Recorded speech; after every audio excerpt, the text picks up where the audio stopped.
Hello, good morning everyone. I hope you all are good and we energetic. So today we start next topics of chapter 4 magnetic effect of current. Force between two infinity long state parallel conductors carrying currents. हमारे पास दो parallel conductor हैं जिनमें current का magnitude respectively I1 I2 in same direction and distance between two conductors is small d. Let two infinity long parallel conductors X and Y carrying currents I1 and I2 respectively in the same direction. Distance between them is small d. इन दोनों conductors के middle की distance small d है जिनमें same direction में respectively I1 and I2 current flow हो रहा है.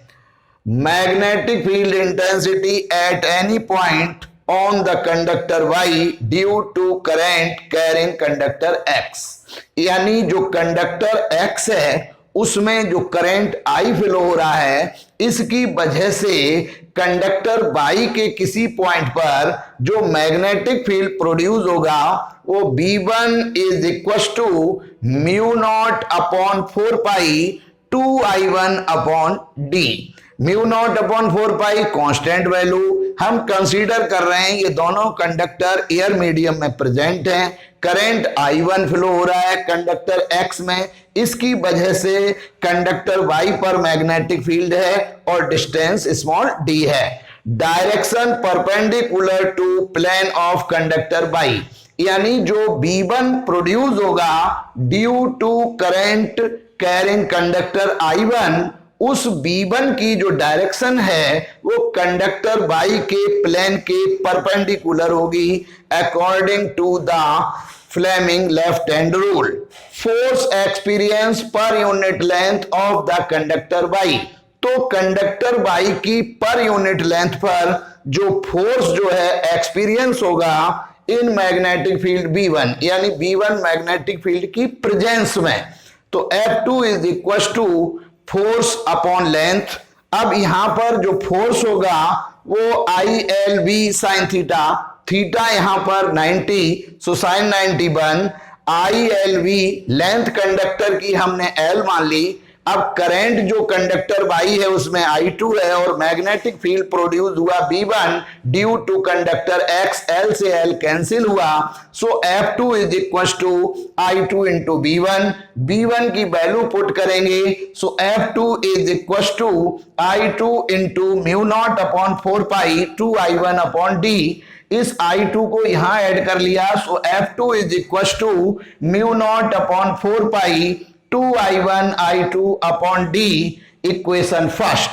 अब ये जो F2 है उसकी direction directed toward conductor X. यानी इस जो F2 पर यूनिट लेंथ फोर्स वर्क कर रहा है इसकी डायरेक्शन ड्यू टू मतलब जो है towards the conductor X conductor की तरफ होगी. Similarly magnetic field intensity at point P on the conductor X due to carrying current Y. अब Y की वजह से कंडक्टर X के एट एनी पॉइंट जो मैग्नेटिक फील्ड प्रोड्यूस होगा सपोज कीजिए वो B2 होगा. तो similarly B2 is equal to mu not upon 4 pi up to I2.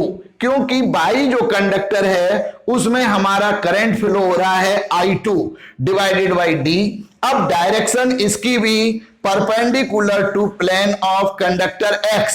यहां जो B1 की डायरेक्शन थी वो कंडक्टर Y के प्लेन के परपेंडिकुलर थी और B2 की जो डायरेक्शन है वो कंडक्टर X के प्लेन के परपेंडिकुलर होगी. So force experience per unit length of conductor X. तो कंडक्टर जो X है उसकी पर यूनिट लेंथ पर जो फोर्स वर्क करेगा वो हमें कैलकुलेट करना है. Similarly F1 is equal to total force upon length.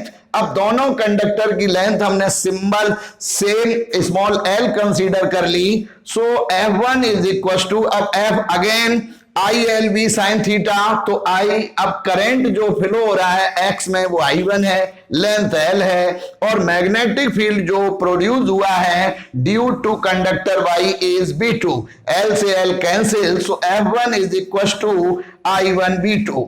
Put the value of B2, so F1 is equals to I1 into mu naught upon 4 pi 2 I2 upon D. I1 उधर ले गए, so F1 is equals to mu naught upon 4 pi 2 I1 upon I1 I2 upon D. Equation second. अब इसकी direction toward the conductor Y, ये जो F2 है उसकी direction जो है Y की तरफ होगी, F1 की डायरेक्शन कंडक्टर X की तरफ होगी, और F2 की डायरेक्शन कंडक्टर X की तरफ होगी, और F2 की डायरेक्शन कंडक्टर Y की तरफ होगी. और दोनों from equation first and second, force experience per unit length F1 and F2 magnitude same but direction opposite, so attract each other. अब अगर हम ये कहें कि हमारा जो फोर्स है, वो जो करंट है वो अपोजिंग डायरेक्शन में फ्लो हो रहा है, अभी हमने जो फोर्स लिया वो सेम डायरेक्शन में लिया. अब हम कह रहे हैं कि मान लीजिए ये जो I2 है इसका जो डायरेक्शन है वो अपोजिट है, तो उस कंडीशन में क्या होगा कि जो F2 है उसकी डायरेक्शन आउटवर्ड होगी, और जो B1 है उसकी डायरेक्शन प्लेन के परपेंडिकुलर होगी. और इसी तरीके से हम F2 की बात करें तो वो F2 की डायरेक्शन आउटवर्ड होगी, और जो B2 है उसकी डायरेक्शन यो जो है प्लेन के परपेंडिकुलर होगी. अब ये यहां पर है इन द अपोजिट डायरेक्शन,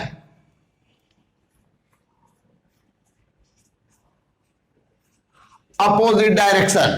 तो अपोजिट डायरेक्शन में सब कुछ सेम होगा, similarly direction perpendicular to conductor Y सब सेम होगा, लेकिन यहां पर जो दोनों फोर्स हैं उसकी डायरेक्शन जस्ट अपोजिट है, और मैग्नीट्यूड यहां भी सेम आएगा.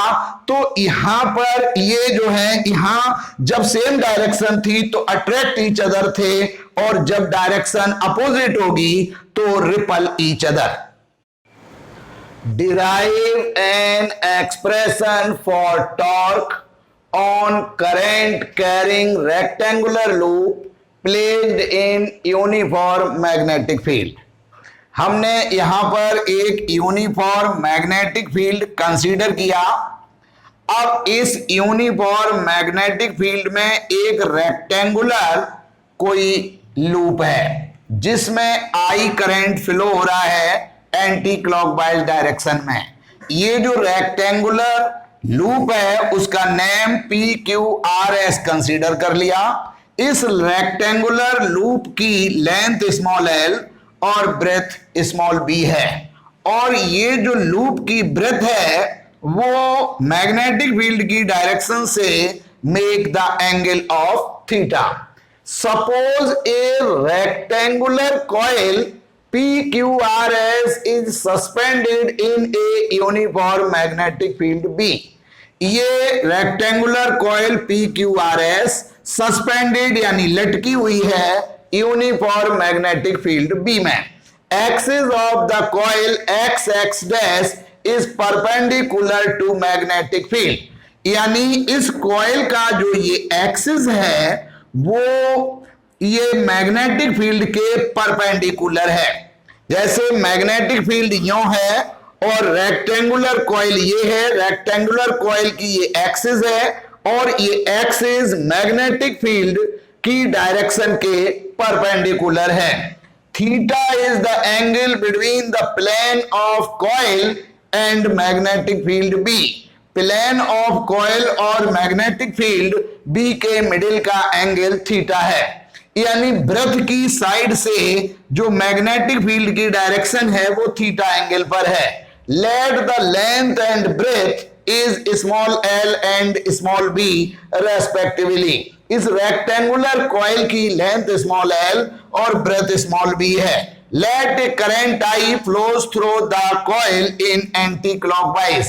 एंटी-क्लॉकवाइज डायरेक्शन में कोई करंट I फ्लो हो रहा है। अब इस सिचुएशन में इस रेक्टेंगुलर कॉइल की जो 4 आर्म्स हैं, इन पर 4 फोर्सेस जो है वो वर्क करेंगे और हमें उनके magnitude with direction find out करनी है और फिर हमें रिजल्टेंट फोर्स फाइंड आउट करना है और टॉर्क फाइंड आउट करना है। जब टॉर्क फाइंड आउट करेंगे तब हमें समझ में आएगा कि ये rectangular coil uniform magnetic field में मूव कर रही है, रोटेट हो रही है। सो एक्ट फोर्स एक 1 by 1, so act force on PQ side. अब PQ साइड पर जो फोर्स वर्क करेगा वो F1 vector ILV sin theta. तो I करंट है, L का मतलब ब्रेथ है, यहां पर B magnetic field uniform sin theta, direction downward और perpendicular to magnetic field. Magnetic field के परपेंडिकुलर और डाउनवर्ड है। हमने इसको इक्वेशन फर्स्ट कंसीडर किया। अब नेक्स्ट एक्ट फोर्स ऑन, अभी ब्रेथ वाली दूसरी साइड है RS, ऑन RS साइड। जो RS साइड है उस पर हम फोर्स निकालेंगे। तो हमने यहां पर लिखा vector F2 is equal to I current, L यानी breadth B magnetic field sine theta और direction perpendicular to magnetic field और अपवर्ड। इक्वेशन सेकेंड, यहां पर जो डायरेक्शन है वो जस्ट अपोजिट है और मैग्नीट्यूड सेम है। डायरेक्शन अपोजिट होने का रीजन ये है कि करंट की डायरेक्शन अपोजिट है। जैसे हम यहां पर देखते हैं कि PQ में जो करंट की डायरेक्शन है वो Q to P है और RS में जो करंट की डायरेक्शन है वो S to R है। तो करंट की डायरेक्शन अपोजिट होने की वजह से ये फोर्स की जो डायरेक्शन है वेक्टर F1 एंड F2 वो भी अपोजिट है। From equations first and second, F1 and F2 equal in magnitude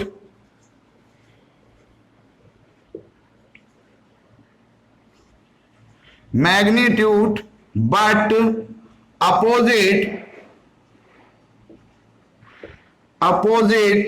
in direction. Opposite in direction, so cancel out.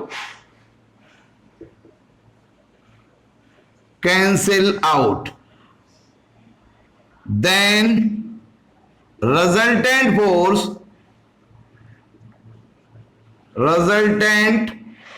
force and torque due to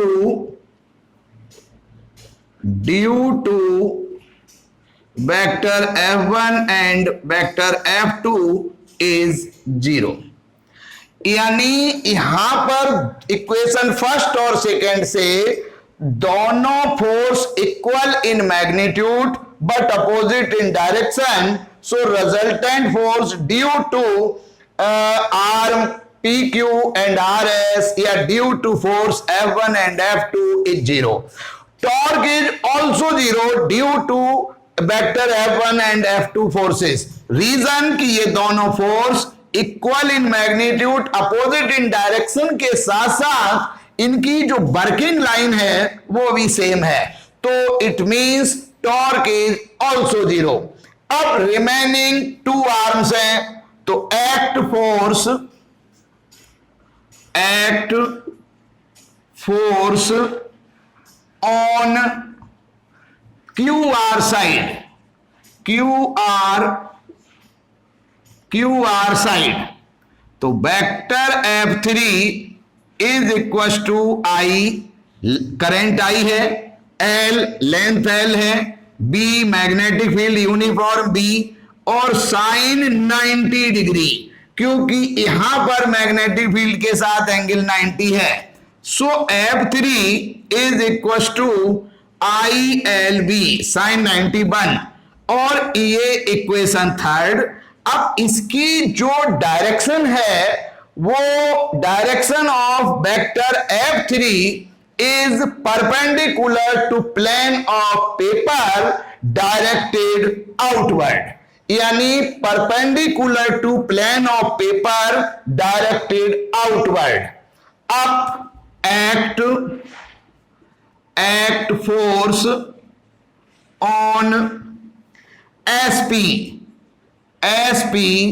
side, तो vector F4 is equal to ILV again sine 90 1, so vector F4 is equal to ILV equation 4, और direction perpendicular to plane of paper और directed inward.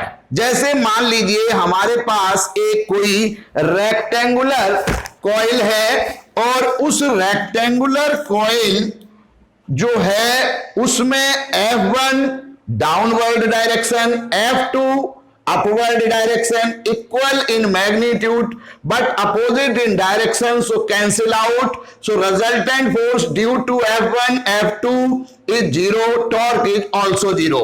अब F3 जो है outward direction, F4 inward direction but magnitude is equal, so here F3 and F4 equal in magnitude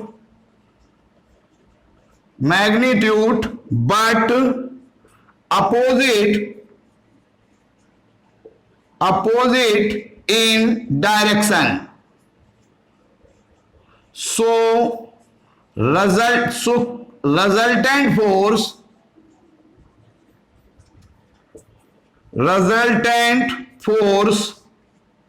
due to F3 and F4 is also zero.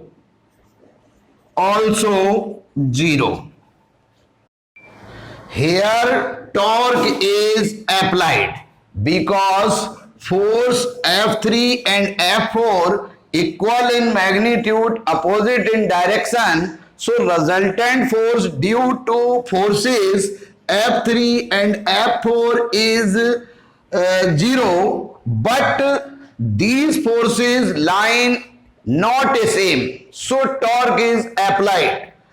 तो अब इस diagram को थोड़ा easy बनाने के लिए मैंने ये साइड ली RS, मैग्नेटिक फील्ड की डायरेक्शन से ये थीटा एंगल मेक हो रहा है। अब ये ब्रेथ हमारी B है, F4 जो है वो आउटवर्ड है perpendicular to magnetic field, F3 inward perpendicular to magnetic field vector V। So torque is equal to force into perpendicular distance between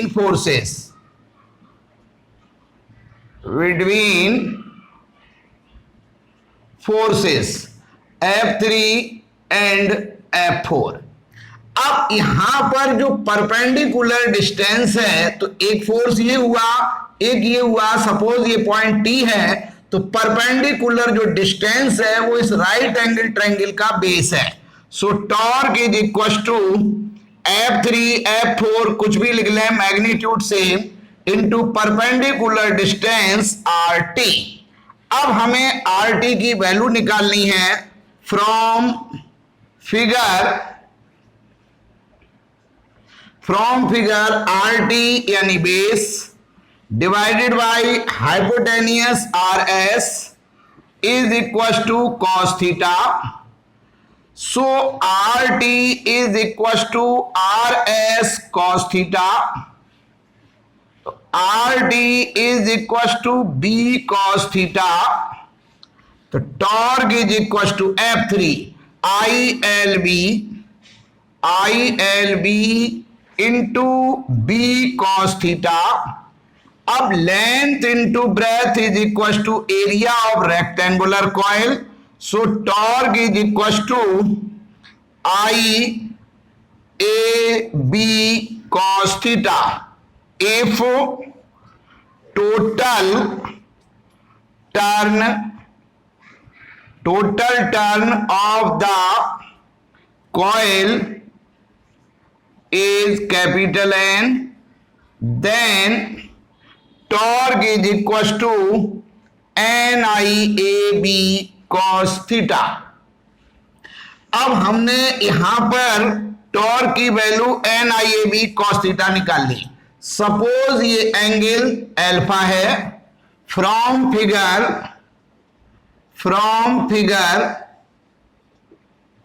alpha plus theta is equal to 90, so theta is equal to 90 minus alpha, then torque is equal to NIAB cos theta की value 90 minus alpha. अब cos 90 minus alpha is equal to sine alpha, so torque is equal to NIAB